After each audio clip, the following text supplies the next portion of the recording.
नमस्कार मित्रांनो, आज या व्हिडिओमध्ये रिटार्गेटिंग कसं काम करतं हे मी तुम्हाला सांगणार आहे. रिटार्गेटिंग म्हणजे एखाद्या कस्टमरने तुमची ॲड पाहिली आणि तुमच्याकडे इन्क्वायरीज केली नाही, तर त्याला तुमच्याकडे पुन्हा कसं खेचून आणायचं हे आज आपण पाहणार आहोत. सो या स्ट्रॅटजीला आपण सेकंड चान्स स्ट्रॅटजी असं म्हणतो. पहिल्यांदा आले, त्यांनी पाहिलं, त्यांना आवडलं, पण खरेदी केलं नाही. आता त्यांना परत कसं आणायचं? तुम्ही जाहिरात केली, त्यांनी वेळ घालवला, विचार केला, पण आज नाही म्हणून ते निघून गेले. आता हा तुमचा तोटा नाही आहे, तर ही एक संधी आहे मित्रांनो. किती लोक वेबसाईटवरती येऊन गेले, किती लोकांनी चॅट्स वाचून रिप्लाय दिला नाही, किती लीड थिंकिंगवरती अडकलेत. आता ह्या सगळ्या गोष्टींना आपण कन्वर्ट करून रिटार्गेटिंग कॅम्पेन सेट करायचे असतात. आता प्रॉब्लेम काय सगळ्यात पहिल्यांदा सांगतो, कुणीही पहिल्या नजरेत खरेदी करत नाही. एक सत्य समजून घ्या, पहिल्यांदा जेव्हा तो तुम्हाला बघतो तो क्युरियस असतो तुमच्याबाबत. दुसऱ्यांदा जेव्हा बघतो तेव्हा तुमच्यावरती ट्रस्ट तयार होतो किंवा तुमच्यावरती विश्वास ठेवायला लागतो. आणि तिसऱ्यामध्ये एक डिसिजन घेतो की चला बाबा यांच्याकडे इन्क्वायरी करूया, त्यांच्याकडून प्रोडक्ट खरेदी करू शकतो. म्हणजे हे 3 स्टेजेस असतात. सर्वात पहिली स्टेज असते क्युरिओसिटीवाली, त्याच्यानंतर जे असते ट्रस्टवाली आणि त्याच्यानंतर जे असते डिसिजनवाली. लोक तुमच्यावरती विश्वास ठेवायला वेळ घेतात, त्यांना वेळ द्या, पण त्यांना तुम्ही जे आहात ते विसरू देऊ नका. म्हणजे तुमच्याबद्दल त्यांना विसर पडू देऊ नका. आता बहुतेक व्यावसायिक इथे चूक करतात. काय चूक करतात माहिती आहे का? काय चुकीचं करतात? सेम ॲड रिपिटेटिव्ह लावतात. म्हणजे एकच जाहिरात पुन्हा पुन्हा बघून लोकांना कंटाळ येतो. एकच व्हिडिओ किती वेळ बघणार आहेत, एकच इमेज किती वेळ बघणार आहेत, ते इमेजेस बदलून वापरायचे.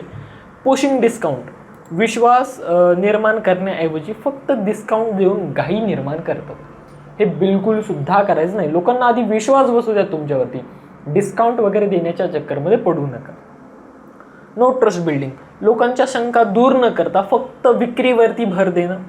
ब्रॉड मेसेजिंग, प्रत्येकाला एकच साचा वापरून मेसेज करणं. मी यापूर्वीच्या व्हिडिओमध्ये पण तुम्हाला बोललेलो की सेम टेम्पलेट कॉपी पेस्ट बिलकुल करू नका.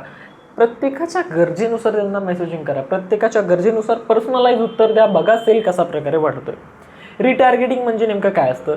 चेजिंग बिलकुलही नसतं, रिमाइंड करणं असतं लोकांना. फोर्स करणं बिलकुलही नसतं, गाईड करणं असतं.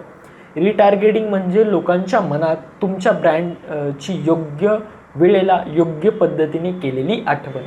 आता स्मार्ट रिटार्गेटिंगचे 3 टप्पे आहेत, 3 स्ट्रॅटेजी आहेत. त्या 3 स्ट्रॅटेजी मी तुम्हाला सांगतो. तुमची रिटार्गेटिंग स्ट्रॅटेजी कशी असायला हवी? तर ती अशी असायला हवी. पहिलं पाऊल तुमचं असलं पाहिजे, तुम्ही आम्हाला पाहिलं होतं या स्टेजचं, म्हणजे ज्याला आपण मार्केटिंग लँग्वेजमध्ये वॉर्म रिमाइंडर म्हणतो. या टप्प्यावरती एक हलकी आठवण करून द्यायची असते.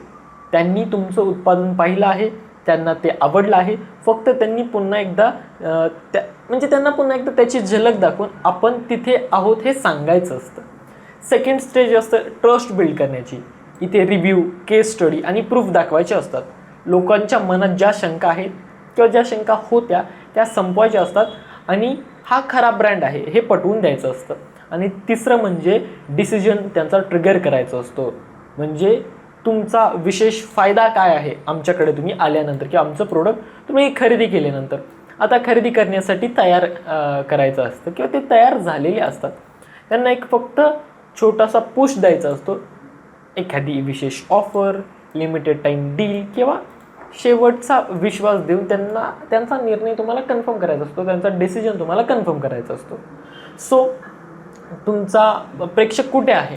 तर तो तुमच्या वेबसाईट व्हिजिटरमध्ये आहे, तुमचा व्हिडिओ पाहणारा व्यक्ती आहे, तुमच्या इंस्टाग्रामला, तुमच्या यूट्यूबला, तुमच्या फेसबुकला लाईक करणारा, फॉलो करणारा, स्टोरी पाहणारा तुमचा रिटार्गेटिंगचा कस्टमर आहे. तुमच्या व्हॉट्सअपवरती येऊन थांबलेला कस्टमर आहे, ज्याने फॉर्म जो आहे तो भरता थांबलेलाच आहे. आणि असे भरपूर सारे गोष्टी आहेत ज्याच्याने तुम्ही रिटार्गेटिंग बेटर करू शकता. आता कसा बदलतो लोकांचा विचार? काही घडलेले खरे अनुभव आहेत ते मी तुम्हाला सांगतो. रमेश सर होते आपले, त्यांनी एक नवीन जिम इक्विपमेंटची जाहिरात पाहिली होती. त्याला ते आवडलं, पण खिशात पैसे नव्हते.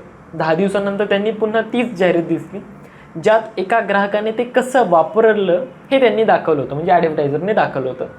नेमका पगार झाला होता. रमेशने लगेचच ऑर्डर केलं आणि रिटार्गेटिंगमुळे विक्री झाली. त्यानंतर आणखीन एक एक्झाम्पल सांगतो. स्नेहाने एक साडी पाहिली होती. पण रंगाबद्दल ती शासंक होती. तिला रिटार्गेटिंगमध्ये त्या साडीचा वेगळा फोटो दिसला, तिला तो आवडला, रंग पण सापडला आणि तिने खरेदी करण्याचा निर्णय घेतला. योग्य वेळी दिसलेली योग्य जाहिरात निर्णय घ्यायला मजबूर करते आणि प्रोडक्ट ऑटोमॅटिक विकलं जातं. हे प्रभावी का आहे?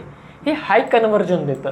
म्हणजे जे लोक तुम्हाला आधीच ओळखतात ते अनोळखींपेक्षा 5 पट वेगाने जास्त तुम्हाला खरेदी करण्याची पॉसिबिलिटी असते.